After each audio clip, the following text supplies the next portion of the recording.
Hi friends, आज आम सहित अछंती मेघराई फ्रॉम मयूरभंज डिस्ट्रिक्ट। जेमती कि कथारे अछि निष्ठार सहित चेष्टा कले कौन भी प्रयास वृथा जाएनी। सेमती आज मेघराई जो तांकर प्रचेष्टा करिसंती एसआई रो जो ड्रीम जॉब से हासिल करबा को जेते स्ट्रगल करिसंती माने फाइनली से 17 रे एसआई एग्जाम अपियर करथिले। एसआई 17 रे क्लियर कले, प्रीलिम्स परे मेन मध्ये क्लियर कले, तापर इंटरव्यू पाई मध्ये प्रिपेयर होतिले, बट फाइनली मेरिट लिस्ट रे तांको ना आसनथिला। फिर भी से माने 18 टा मध्ये अटेम्प्ट नेतिले एंड फाइनली से ही इज नाउ एसआई ऑफिसर से हम सामना रे अछंती। So congratulation Meghrai from Pyramid Classes. So तमरो strategy and study plan Meghrai कोन थिला जोति पई कि तमे से जो क्वेश्चंस रो सहित गोटे प्रीलिम्स परे गोटे पेज परे आ गोटे रे सेकंड अटेम्प्ट रे क्लियर कलो, तमो स्ट्रेटजी और स्टडी प्लान कोन थिला सेटा हम सहित शेयर करी। नमस्कार, मो नाम मेघराय सोरेन। मु मयूरभंज डिस्ट्रिक्ट बिलोंग्स करे और फाइनाली 2018 सीपीएसई क्लियर करिछि। धन्यवाद जणेबी पिरामिड क्लासेस रो टीचर मान को आ सब स्टाफ मान को आ कि मो घर रो भी माने मां हेले भाई भाउजो ए माने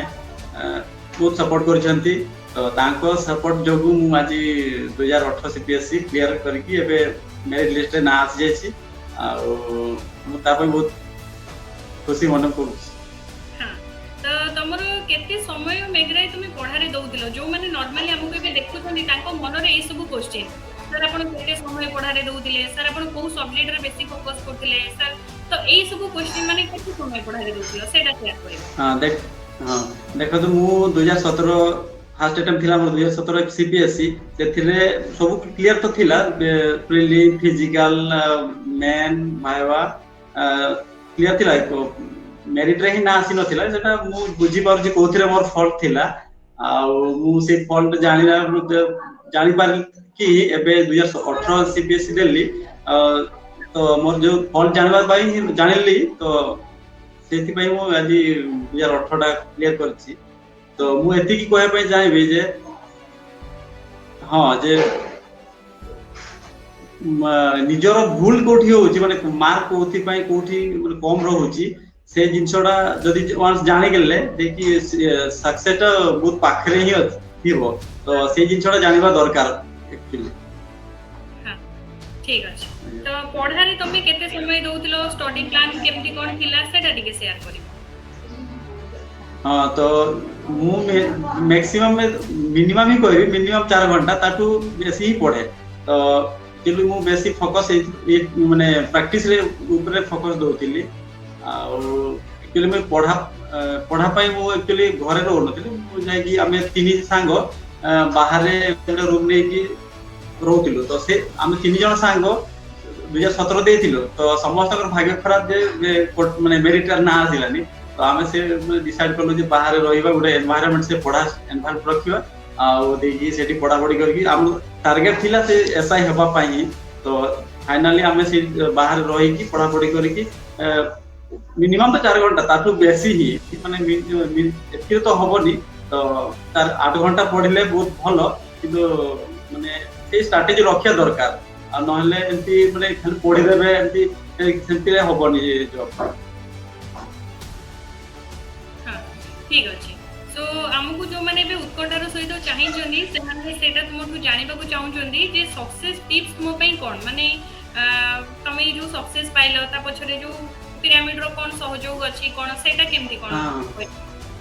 हां मु एक्चुअली सक्सेस कोइ भी जे मोर बहुत हेल्प करछि पिरामिड क्लासेस तरफ रो। पिरामिड मु जॉइन माने YouTube रे भी देखे आ सेटिका क्लास रे मु प्रैक्टिस सेट जॉइन करथिली आ सेट माने सरणी सर आ सरे सर हमकु आगे इंटरव्यू टाइम में आस्ते टाइम स्पेंड करि जो हम सहित। हां मु 2017 जते रे मोर हेला मेन एग्जाम क्लियर कला परे इंटरव्यू थिला। इंटरव्यू पे मु जाई कि फिजिकली सेट जाई कि रहिली आ सर मते बहुत गाइड करथिले। मु किंतु सेते बहुत नर्वस भी थिली। इंटरव्यू थिला 2017 आ 2018 तो बे खाली गोटे सिंगल स्टेज आ देखि फिजिकल देखि फाइनल मेरिट आसुची तो सेते बेले सर मते बहुत गाइड भी करथिले आ माने मोर एक्चुअली बहुत नर्वस थिले सेते हेले भी मु इंटरव्यू टा भलो ही देछि मो इयरु मो साइड रो आ हां ଯେମିତି सर କୁହନ୍ତି माने से पिरा आज्ञा ଯେମିତି କୁହନ୍ତି ଭାଗ୍ୟ ସବୁବେଳେ ସାଥ ଦିଏନି ତ ମାନେ ଯେମିତି हां କଥାରେ ଅଛି। हां आज्ञा तो एक्चुअली सार जेतेले हमकु मते ये करथिले गाइड करथिले तेते मोर एक्चुअली बहुत गुला ये डिफॉल्ट होतिला जेंति कि मोर मैथ हैला एगुडा टिके मार्क कम रहउतिला तो देखि सार मते बहुत गाइड करूथिले देखि आ जदि भी ग्रुप हिसाब रे माने ग्रुप वाइज पर्सनली टाइम दउतले आज्ञा पर्सनली टाइम दउतले सर माने ना ग्रुप रे पर्सनली जाई कि तुम क्लास करे हाँ क्लास पर भी जदि किसी भी डाउट रहउतिला देखि सार हमकु माने फोन रे भी गाइड करथिले ठीक अछि एंड रे मु एति की पचारबी कि तुमे हमकु जो पिला माने देखुचंदी तांकु कोन टिप्स दबो तांकु कोन सजेशन दबो से माने केमती स्टार्ट आज्ञा स्टडी तांको पय जो माने फ्यूचर एसे आज्ञा हमकु हाँ जो माने 2019 2021 एसआई हेबा पई चाहउचंती मु से मानकु एति की सजेस्ट करिवि पढ़ारे कंटिन्यू रखंतु आ गोटे स्ट्रेटजी रखी कि पढ़ा पढ़ी करंतु आ हमरो प्रैक्टिस सेट करंतु माने एबे हम पिरामिड क्लासेस रे भी बहुत हमकु ये दो माने छाडी जंती प्रैक्टिस स्टडी सेट की ऑनलाइन आज्ञा हाँ